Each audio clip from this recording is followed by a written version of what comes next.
قياشي لبي تخططاليت لبول الزانتا دراسي بنيام في الساعتيون تراخي تسفيت قبر ميكائيل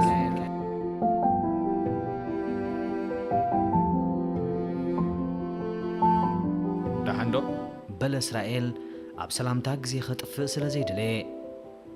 نو مصين نصنيح انتي لا يزبل زلو انتي لوكا قلت فحتها سعبات إسرائيل نوزا حبرو بزرزر دحر معلال از ጉዳይ ነትንካር መረኺብና ክትሕግዞን ንገብሮ ፈተነ ዝውዕኑ ዳ ኸይከውን أقدم سلازي على الكوخان دي تتساقم انت خوانا تساقم يبولون انت يدل اللوخو مسلكا انت علي الواء كم تب معدو زحاسبا زي كتخون تخيليا كالي يترف سم مخانا يفلت ملأخ كوينا وكويات سمو عزلا أبي ودما اتوم زي رخبنا يومن أبا أمورنا زنحاسبو من يوم بلوزات كوينهم زي سموعنا قريبو خعللان تفتينو اتبلع لي زلوت أمامتاك قدل يخيلي زبل قمت علني صبوغ حسابي دقفيتو قلتا قل تسفا زهب زربان تسميع اللاقنا كالي شكر كفتر يخالي سكفتو حبان كارميل كوما عينت سبا يكونتن إسرائيل أزيات انقرتن اتبلو تفلتن سبيع فخوص كوست بالنيران تتخون كالراخبو مفتنكن نساقنا رزانيا نفسو نخقمقم يزراخبو زلخو مخنياتو أتامتا كارمل كم تنهز قمتا يكونن عامو خايفلت سبكو عقمي يزدر تنبر ززر ايوخ من الدحر زبل ايكونن ازيو اعلام إسرائيل حوي فتنا خز صلا يكونن انا زحجزون تلو دما دلو والو زحجز كايدو وحيدو ابت تقواصرلو كركب عدي منلو እንደሆነ اقدمو سمعيتو سلا زحبرني ابركبكم ترخيبه قنخ فترلو سلا زيدلي امخاني اخترفي صبو غيركا يترف نسخة أنا قا مسكارمل زعللنا يكعللن كلخون النار أخوي قصو زكاير ما حازايك قبرايا مسبولكو كحنا كمز دليا أعلي لكا سلازي تصبو قبر ملسي خايب كايو أبكالا قاطع مقنا انت تلاليا دسم بلني اتا قرزو ملكعي تطريا يكونتن نتهت ونيا كتقلصو زي تخيل عين زي مسكرو بزوح تصباغ اللوا إذا تصباغ زخ قلت سلازلو دما حدا معلتي نوح كيف لتا انت زلال يكادس مبلني صاقم يلن دخا مخاني تفلتن دخي دخنتو زكرز مسل هايله رؤسو خنقنقن كسماسلن ترى كلنا دخاتات سلازخونا قنا هيوت قص كلياتنا مالت يكونن اكواد انت حاجزنا يا انهب تمولو معاصو ارحات تصبينا خمزلا خنفلط علنا دخا بمخاني استماسيله حافيران تسكيفنا يفلطني كبريا واردة حسي سريقا قطيفن انت هابتي مغنا برقص كحفر مخاني يفلطي بلد سنايت نهاده سب كتتقع حماق كام زراب زعب حاسوت አሉዲ نسل زربايلا زيت تقبرو تزارب من براء حريقو اكيدو نقفا ابهلا غاي تردان بلد سنايت قلت فيلا اتزربات ترقتا لبا كم اتحنن غيرو نبره انتو خونه كونيلا استرد اخت مسل ايدليتن كارمل كم تسرحن تفلتي انت فلتكو خما هكاي مخاني حبير كله انت كساب سوري نغرن تبلي للبا ما امتولو زبل مسلا خمزلو زيت سكري بلا سمعيتو خقاصاصر سلسي كاله ابي تفلتنا هكاي تبليا انا هكاي انت خوينه نسخ انت تخوني اخي من هكاي لوكا اب سرحو زمصح هكاي تفلتري ابتوان كمل سنبر كسمع دلواي نبرن انا سراح كي بكر ابزي زمصح كمصح الى مستدالخو عماويل انت مصيمنون زخل ساق ميتينا مصراق ጫማ ዛቱ ኮም ዝገብር هكاي አሉዲ بحرقان زفتتا عينتون نانكبالله طمتا ندروخ سكناي كالن نمعلتات كحنحن لا يغنيو بعلا خبمصاتلو دما قيمتو كم مزراب دحر كبل ايدلهين هكاي كبلكا سمعكنا ديخا سلازي سمعكو ايبلكنن مالدي زبلكين حبيرناني اتباذن الناس سمعنا يطراي دي حقي امو خمس تبلو زلخا يكونن تزربا تخلخل سنايت اتزربا فلمات بكارمدي تلعيلو نسا سلاز دليتكا ساعات كندي سراح كم تخفت حتيتاتنا كنملس سلاز نبرنا انا اقتر ابيلي اذا اتخبل نكلخو يدي دما بتوان صبو قد نيركم كونكم ساعات شعت اذا اتو الى حبيراتا ساعات شعت تقطعتو سلاز يراوخا تغاغي خيليا بدحريو كارمل امبر انا يوديتنون اي تزراربنا ልክዕ ካርመል አንጌካ ብዘይ ምእታውካ ነቒፋትካ እያ ካልእ ስራሕ እንተረኺበ ኣቕቲረኻ ኣቱ ይክእለኒ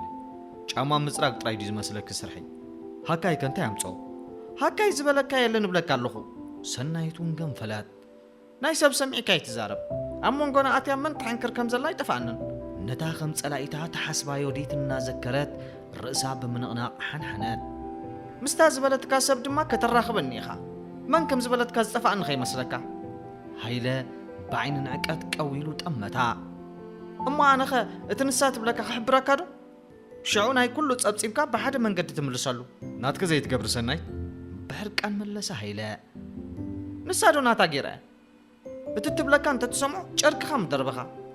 ሰናይት ምራቓ ውሒጣ ክትዛረብ እናሓሰበት ሃይለ ቋረፃ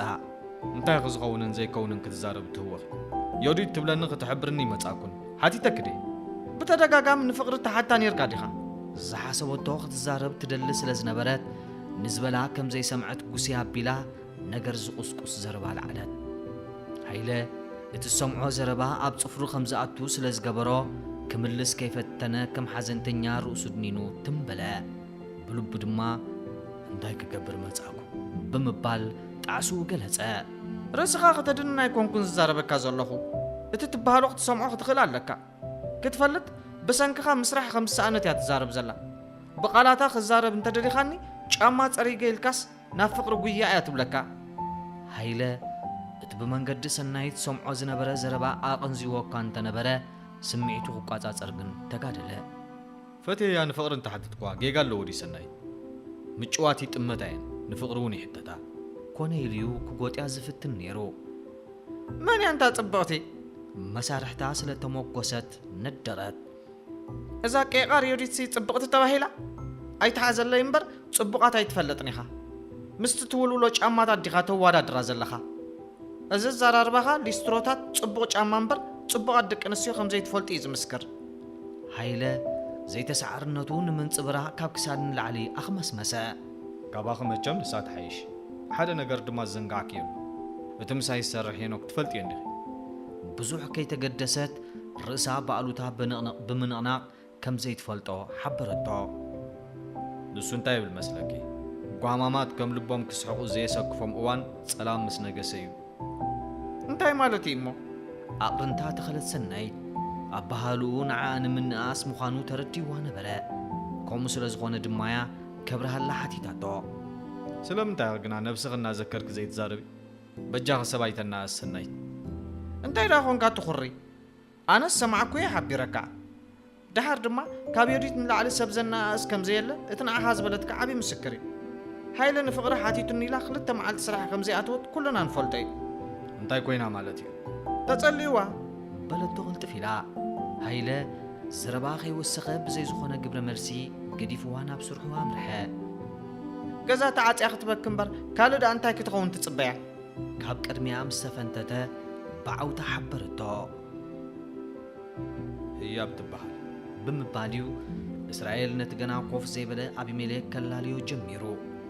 ከርመልን እስራኤልን ኣቐዲሞም ኣብ ዝተቋፀሩሉ ቦታ ምስ ተራኸቡ አቢሜሌክ ድሒሩ ክጽምበሮም ብዝተራዳድእዎ መሰረት እዮም ተራኺቦም እቲ ናይ ምልላይ ኣጋጣሚ አቢሜሌክ ስለ ዝደለየዩ ዝትግበር ነይሩ ክሪኣ ኣለኒ ዝብል ምሕፅንቱ ክመልእ ዝደለየ እስራኤል ኣብቲ ሻሂ ዝሰትይሉ ቦታ መጺኡ ክላለያ ዓዲምዎ ጽቡቕ ሌላ ንሰላምታ ኢዱ ዝሰደደ አቢሜሌክ ነታ ከም ንግስቲ ብኹርዓት ተቐሚጣ ዝነበረት ካርመል እናድነቐ መንበር ሓዘ ከምቲ ዓርኩ ዝገለጸሉ ካብታ ኣብ ቅድሚኡ ተቐሚጣ ዝነበረት ካርመል ጽባቐ መሊኡ ክፈስስ እዩ ተዓዚቡ ዕላልና ንቐጽል ካርመል በለ እስራኤል ዘቋረፅዎ ዕላል ክቕጽል እናተዳለወ ኣቢ ዕላልና ይትጸልኦ እንትኸውን ዝብል ግምት ኣለኒ ህያብ ምስካላ ኣይፈልጥን እየ ምሳይ ግና ዝበዝሕ ዕላላ ንጽሑፍ ዝምልከት እዩ መብርህ ሃቦ ደራሲት ክትኸውን ትሓስብ ኣላ ድያ አቢሜሌክ ቀዊሉ ክርያ ዕድል ክረክብ ክጽበ ስለ ዝጸንሐ ቅልጡፍ ሕቶ ኣቕረበ ንኽትምልሰሉ እናተጸበየ ድማ ብዘይ ስክፍታ ኣዒንቱ ኣብ ገጻ ኣዕለበ ወሬድኒ በለት ካርመል እናኽመስመሰት ኩሉ ፈጣሪ ክኸውን ይኽእል ድዩ ንሳ እውን ንዕላላ ብሕቶያ ጀሚራቶ ካብ ፈጣሪ ወፃኢ ማለት ግዲ በለ አቢሜሌክ ቅልጥፍ ኢሉ ይዋዝም ምንባሩ ዘይተረድኣ ካርመል ተጋግያ ከይትኸውን ተሰኪፋ ኣዒንታ ኣፍጠጠት ምስ ደረስቲ ብዛዕባ ጽሑፍ ምዕላል ዳ የዋጻክድ دحر دما قناجو عالم عينتا فتيتانا تتصبيتن اب كند خعقبا بمساوتن معصون زقلقلا او ورقه تدفين كوعلا صبغ يكونن كارمل اتزربا بحفرت كم تشقرر غيرو عينتا بملكت حتو اب لعل اسرائيل كتكل ترايت سحاق زمولو اسرائيل اذا عركيون كابايز ورسو ناي مصحف كلا سلازلو اب علالا يتخليون يخي بمبال توازي ناب علالنا نملس بلا زقارصو علال قصلو نكارملنا طمتا بتاحتو انت يعني رايب درجة تمرتن ناي صحف كلا تنركبالو ولا أقدما زقربتلو حتو دقمتلو كقرمكي درجات مرتي مسكيلت ناي صحف زتحاز كم زي بلو بزحات مسكرات አለው ናብነት ቻርልስ ዲከንስ ማርክ ትዌይን ማክሲም ጎርክን ናይ ካላይ ደረጃ ትምህርቶም አይወዱን እንግሊዛዊት ቨርጂኒያ ወልፍ ኮሙን ጆርጅ በርናንድ ሾው ድማ ናይ ኮሌጅ ትምህርቶም አይዛዙምን ካብዝ ዝገደደ እቲ 10 ተኸታተልቲ ልቦለድ ዝጸሓፈን ሃገረ ፈረንሳ ካብ ዘፍሬቶም ደረስቲ ዝጥቀስ ኤምሊ ዞላ ኣብ ቤት ትምህርቲ ቅዱስ ሉዊስ ትምህርቱ ክከታተል እንከሎ ኣብ ትምህርቲ ስነ ጽሑፍ ዝተሓተነት ብኸም ዘምፀይ ዝንገረሉ አቢሜሌክ ካርመልን እስራኤልን ዕላል እናቀጸሉን ከለው ቁጥርታት ጠዋዊቁ ካብ መቀመጢው ብድድ በለ ሄሎ አቢ በለት ሎኤስ በህንጡይነት አቀዲሞም እስራኤል ምስመን ይወጽእ ከም ዘሎ ከጻሬላ ሓቢራቶ ስለዝነበረት ገላ ሓበሬታ አምጺኡ ከም ዝኸውን ተኣማሚና አቢሜሌክ እስራኤልን ካርመልን ድምጹ ከይሰምዕዎ ብምስጋፍ ካብቲ ዝነበርዎ ሆቴል ሚድያን ንደገ ወጽኡ ክምልስ ተሰምዐ ከመይ ቀኒኽሞ حلوون نكايدة سلام تقربا دهاني يا أبا حوي نسخة دهان ديها سلتك الداسنتك عزيزة مسكنك نايب حق أماها خابز قرخبو حافت خاخي تبدل تقبرز الله تعالي بقالاتك قلت عقمية باللي نتقدى سنتو نايك ألات مسكانا وخل مسيلو يتسمعان مسكانا يتنع لكم وطني لك سمعني اتا كارمل زبالك يا قرزو اتا إسرائيل ننوه كحق زيلو دبدابت صحفة لزنبر قرزي إذا مس إسرائيل توزلاقنا هي أبز سماع كالو قال مقانا الرجال يتسلخ حبرته أحلفا إذا هي أبتبلا زلها كم يتمثل حتوس عباد انتاي مغبلكي كنجنا يترف ندك قدم ملاختو قاناتهم كوينات سمعهم تخون انتاي قدها نساع بلت ليس برأس متممان كم يجركم تبلي إذا زبلك زلخ هي بيسمع إذا نسقط بلي زلخ قنا كارمليا تقاهما اتا انا رخيبه يا زلو غورزو اتا اسرائيل نعركو خحجز دبداب بتصحف لا زلو غورزو دي ايكونتن ازرا خمي يرفلت از ጉዳይ هدي الكم مستفللو قال ነገር زلو مسل زغونه خوينو اذا هي بتبلا زلخام قعم متلالخيا كنراغاغص بحبار ناب كارمل كوسدكاي كوماي هاشن ملسو تتصبيت صبو زربا امصيك مو خينو صباح تراخيمنا از ጉዳይ زينه صاريو انا بوغناي كمز تطراطرلو زلخ زخون አይመስለንን دحان عين زيادة مسكر سلازغونه مسرأنا يا نراغاغص شايك ستزر ايوه نعيز فولتو سباتي محبيرو مني كغاغاي زلو تخلو ازي صبيب كوين سمعني كما يلوم مو كارمل تسرحلو بوتا يحبرني نايمشت كدوللكا አራይ ጽቤኬ ሓደ ነገር ክንጥንቀቀሉ ዝግባና ነገር ግን አሉ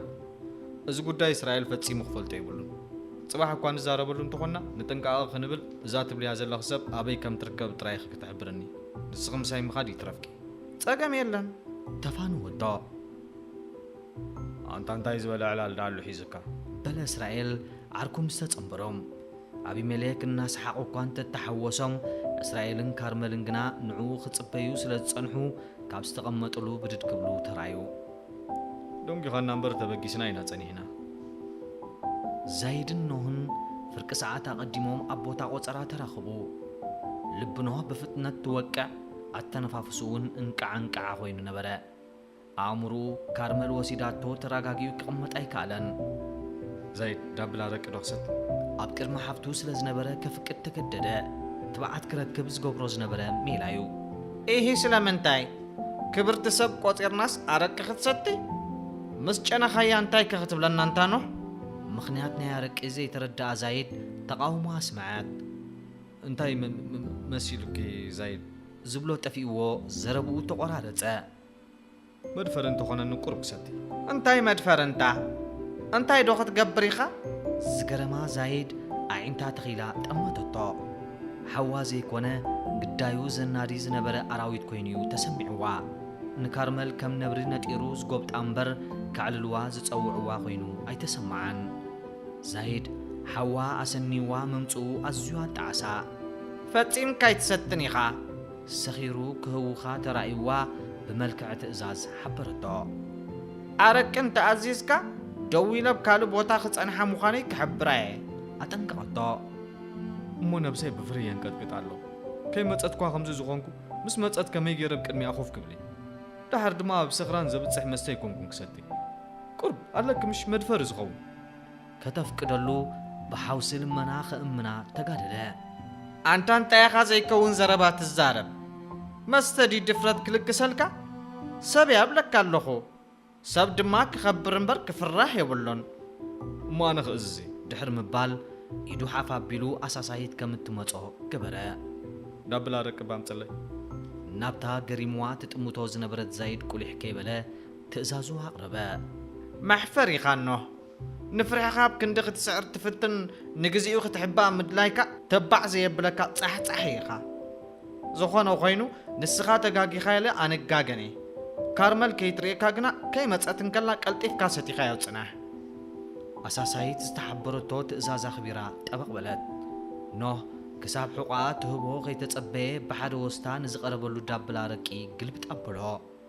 ዛይድ ሕርቕርቆታ ርእሳ ብምንቕናቕ እናገለጸት ካብ ቦርሳኣ ማስቲካ ውፅያ ሃበቶ እንካዚ ማስቲካ ሓይኽ ቁርብ እቲ ጨና እንተተለወጠ ኣንቱ ብዙሕ እንደይ ትገደሲ እንታይ ክሰብ እናበልኪ መልኣኽ ከም ንጽበ ዘለና ሸቆጥቆጥ ተብልና እቲ ዝበለቶ ገልቢጡ ንዓ ሓበራ መልኣኽ እንድያ እንታይ ኮንካ ዲኻ ራዕራዕ ትብል ዘለኻ ኣዒንታ ተኺላ ድሕር ምጥማት ዘረባኣ ብምቕጻል ኣብ ሰብ ክብሪ ኢኻ ኣለኻ ብፍላይ ኣብ ልዕሊ እተፍቅሮ ሰብ ክብርኻ ዝያዳ ክኸውን ይግባእ ሰብ ንሰብ ብዝህቦ ክብሪ ዝዕቀን መስተናዓቕቲ ሰባት ክብሪ ዝህቦም የለን ሓደ እዋን ምውዳቖም ስለ ዘይተረፍ ድማ ካብ ዝወድቕዎ ዘተንስኦም ሓጋዚ ኮቶ ይረኽቡን እዮም ዛይት ዘይትገድፍና ኣንጸርጸር ኖ እንታይ ከም ቆልዓ ትሓስብኒ ኣነ እውን ክኸይድ ይኽእል እየ ንካርመል ቅድሜኻ ኣነ እየ ዝፈልጣ ንስኺ ተፋልጥኒ ከም ዘለኽ ጌርኪ ትዛረቢ ኦይ ዛይድ ብድሕሪኡ ከይትዛረብ ኣፋለ ጉመት ካርመል ካብ ስራሕ ክትወፅእ ኣቢሜሌክ ድማ ናብ ሱፐርማርኬት ከኣቱ ጎፍ ተባሃሉ እቲ ምርኻብ ሃንደበት ስለ ዝነበረ ክልቲኦም ሃንደበት ኣራዊት ህሩር ከም ዝበሎም ሰንበዱ ኣቢሜሌክ ነቲ ኣጋጣሚ ብምቁፅጻር ህያብ ብምባል ሰላምታ ለገሰ ተሓንዶ ኣቢሜሌክ በለት ካርመል ቅልጥፍ ኢላ ኣብ ቅድሚ ሰራሕተኛታታ ህያብ ኢሉ ብምጽውዑ ጽቡቕ እኳ እንተዘይተሰማዓ ሰራሕተኛታታ ዝፈልጦ ስለ ዘይብለን ከም ተራጌጋ ከም ዝወስዶ ሓሲባ ኣይተሸቑረረትን ናበይ ገጽካ ኢኻ ከተማ እንተኾንካ ክማልኣካ ብዛዕባ ጌግኡ ዝኾነ ሓበሬታ ከይሃበት ካብ ከባቢ ስራሕ ክተርሕቕ ተሃወኸት ሰብ ኣለኒ ህያብ የቐኒለይ በለ ድንግርግር ብዝበለ ስምዒት ንብረት ከም ዝገዝእ ድማ ናብ ሱፐርማርኬት ኣተወ ኣብ ስርሓ ብምኽንያት ከም ዝመፀ ከምስል ክኽእል ነይርዎ 1 ኪሎ ራንሽባ ምዘንለይ በላ ነታ ኣብ ቅድሚኡ ቆይማ ትጽበዮ ዝነበረት ሰናይት ኣራንሺ ክትመዝን እንከላ ዮዲት ድማ ናይ 1 ኪሎ ኣራንሺ ሕሳብ ክትገብር ጀመረት ካርመል ካብ ቅድሚ ኣቢሜሌክ ክትርሕቕ ትደሊ ስለ ዝነበረት ኣብ ስግር ጽርግያ ኮይኑ ናብ ዝጽበያ ዝነበረ ሃይለ ሸበድበድ እናበለት ሰገረት ደሓን ዲኻ ሃይለ ደሊኻኒ እንታይ ዳ ምሳይ ጥራይ ከዘይትዛረብ ንዝኾነ ሰብ ካርመል ደልየ እናበልካ ወረት ትብትን ቅሬታኣ ብምግላጽ ዘረባ ጀመረት ሓቂ ኸይኽ ተጋጊ ብቕሬታ ዝጀመረ ሃይለ ይቕሬታ ክትገብርለይ ከማሕፀነኪ እየ ዝጽበ ዘለኹ ብምባል ተማሕፀና እንታይ ጌርካ ነዲኻ ሓተተቶ ካርመል ሰዓታ እናተዓዘበት ናይ ቆፅራ ሰዓት ኣኺልዋ ብምንባሩ ክትከይድ ተሓስብ ነበረት ከምኡ ስለ ዝኾነ ረጊኣ ክትሰምዖ ዕድል ኣይነበራን ነቲ ደብዳቤ ዘምጻልኪ ሰብ ፈልጠ እየ ኣብ ልቡ ሒዝዎ ዝነበረ ምስጢር ንፈለማ እዋን ርእሱ ድኒኑ ደርግሖ እንታይ በለት ካርመል እዚ ሰምዓቶ ምእማን ሲእና ሃይለ ብስምዒት ክትንድር ምስ ረኣያ ስቕታ መሪጹ ምድናኑ ቐጸለ እንታይ ኢኻ ትብል ዘለኻ ከብረሃላ ኢዳብ ሽምጣ ሒዛ ተወከሰቶ እዚ ትብሎ ዘለኻ ጉዳይ ኮፍ ኢልና ኢና ንዘራረበሉ ሕጂ ቆፀራ ስለ ዘለና ኣይተሓዘለይ ንተወሳኺ ዘረባ ዕድል ከይሃበት ናብ መኪና ኣምርሐት ኣቢሜሌክ ነታ ኣብ ስግር ጽርግያ ምስ ሰብ ትዛረብ ዝነበረት ካርመል ኣብ ሱፐርማርኬት ኮይኑ እናሓለወ ካብቲ ከባቢ ግልል ክሳብ ትብለሉ ተወሳኺ ስቤዛ ከም ዝገዝእ ካሕታትት ጀመረ። ካርመል ሞተር መኪና ኣተንሲኣ ካብቲ ከባቢ ምስ ተኣልየት هي أبدي سمع حكي ብምባል ኣራንሺ ንዘቐበለቶ ሰናይት ሕሳብ ድሕሪ ምሃብ ሓተታ ካርመል እያ ስማ ብተዘዋዋሪ መንገዲ ከም ዝተጋገየ ሓበረቶ። أوكي በለ ኣብሜሌክ ጌጋ ብምፍጻሙ እናሰንበደ ስሚዕቱ ክሓብእ ስለ ዝነበሮ ግና ንሰራሕተኛታት ሕቑኡ ሂብዎን ግልብጥ በለ።